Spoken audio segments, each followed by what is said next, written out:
Hey, welcome back. I have been completely MIA for lots of reasons, good reasons, but it's been busy. So I can't even remember my last post. It's been a couple of months. Some of that has been the heat. Inside my house is never a good place to record a video because I have dogs in there and they get loud sometimes unexpectedly. So like right smack in the middle of a video, they'll just sound off, which no one needs that loudness everywhere.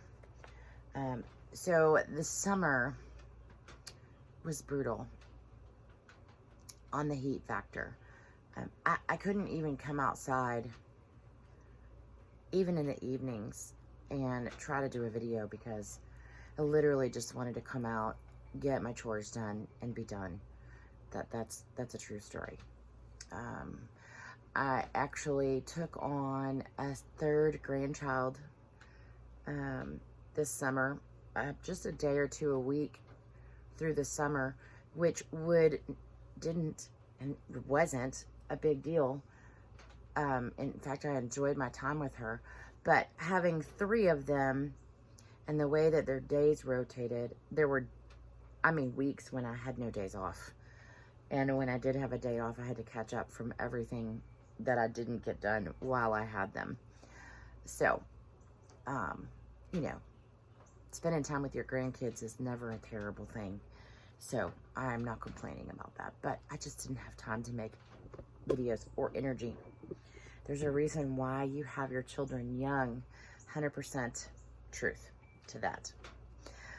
So, I guess I'm just going to catch y'all up. We had a litter of puppies. We still have a few.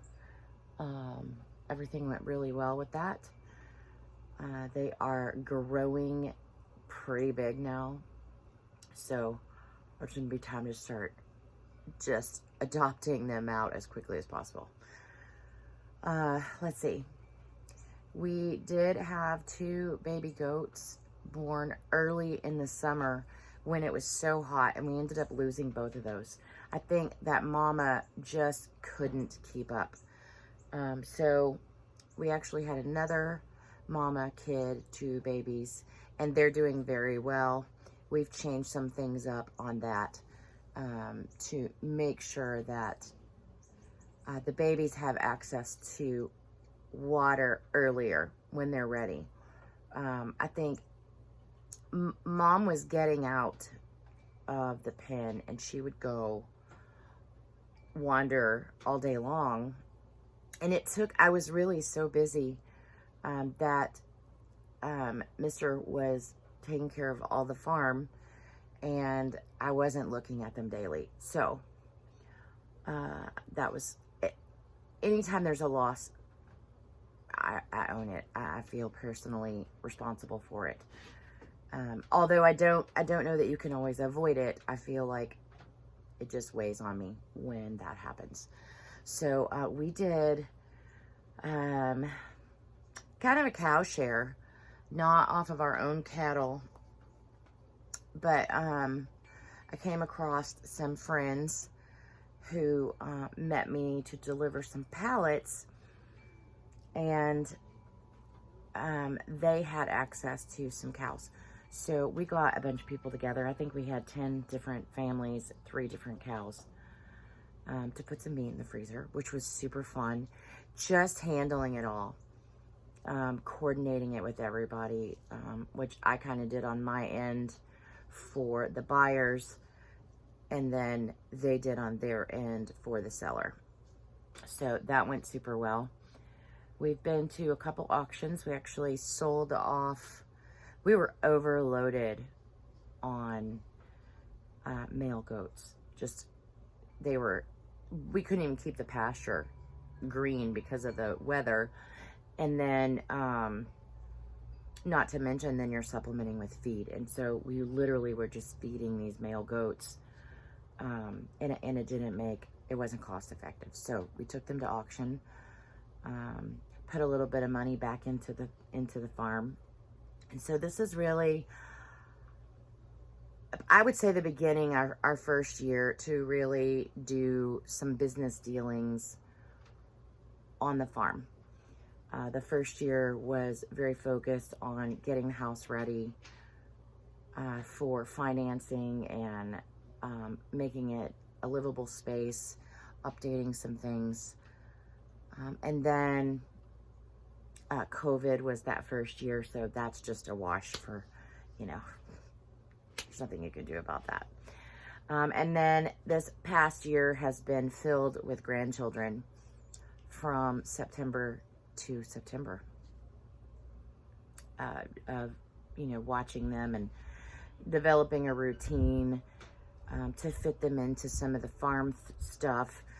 Because when you have a lot of things to do, now listen, I know there are people who homestead and they have little children, but it's different when you don't have little children and you set up a plan and then little children come into it. You're not expecting it.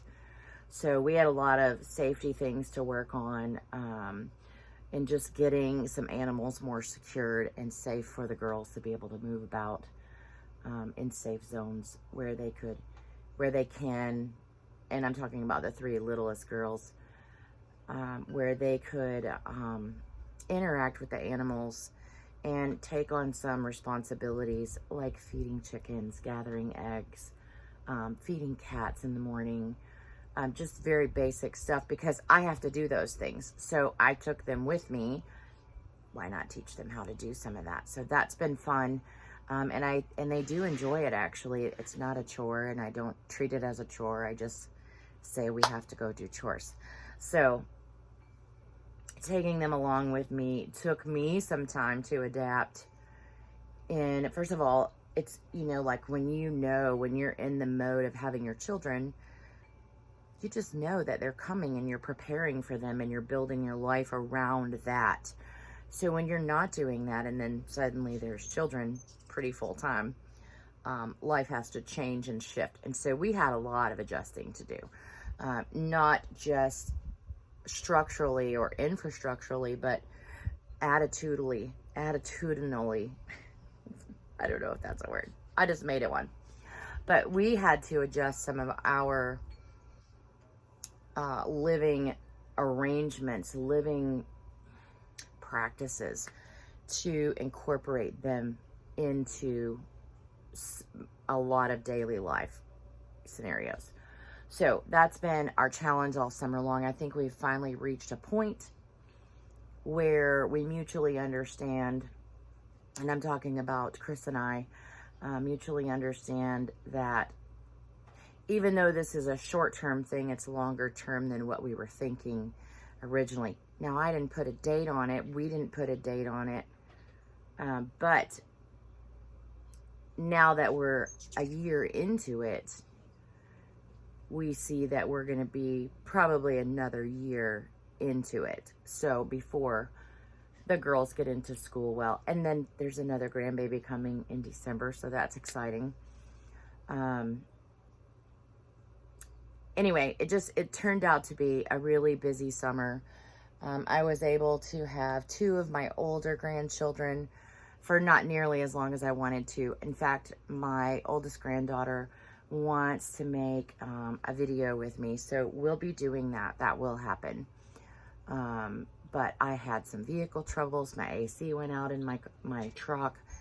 I just didn't have a means to get everybody where they needed to go and even try to do anything fun. It was just like survival mode for a couple of months there. But we survived it, and that is what really matters. 100% of the rough days, we succeeded. So, because we're still here. So, I don't have a lot to report on a farm report or a homestead report or a garden report.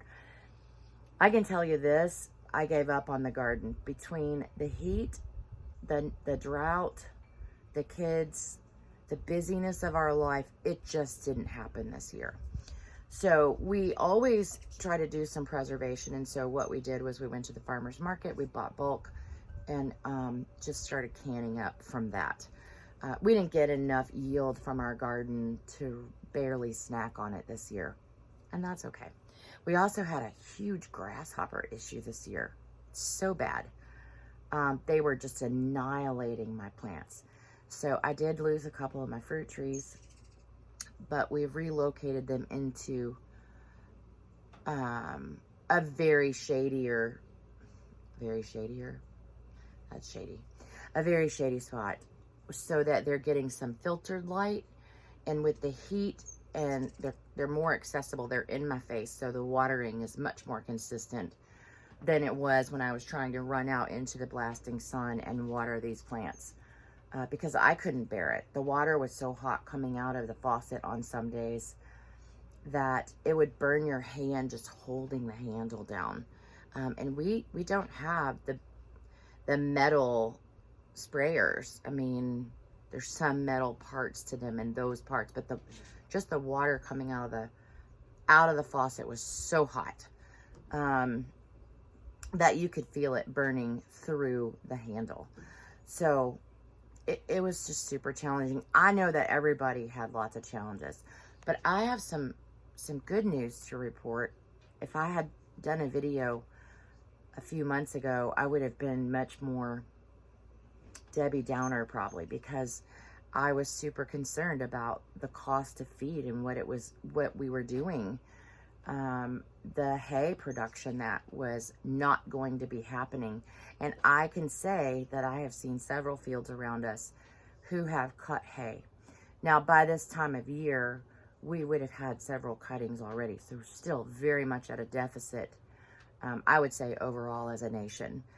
The price of everything went up because demand. So, but I have seen hay cuttings, and that makes me super happy. We talked about stocking our tank with some fish. There are some fish in there. I don't know what kind they are. They were there when we got here, but they're not nice fish, like as far as, you know, filleting them up. And I mean, you could eat them, and in a bad situation, you would certainly eat them. But we wanted to stock it with some better breeds of fish, and sort of cultivate that a little bit. But the heat just took the level of the tank down so far that I'm so grateful we did not invest the money into that. It was good. So I have a couple of hummingbirds flying around. I wish I could show you, but I really can't turn this camera around. So I have my fan off, and quite frankly, it's getting a little warm. But I just wanted to touch base and say, we're here, we're good, we're still going. We've done some profitable things here recently on the farm, which has been super helpful too. Just, you know, to offset some of the cost of living that's been going on.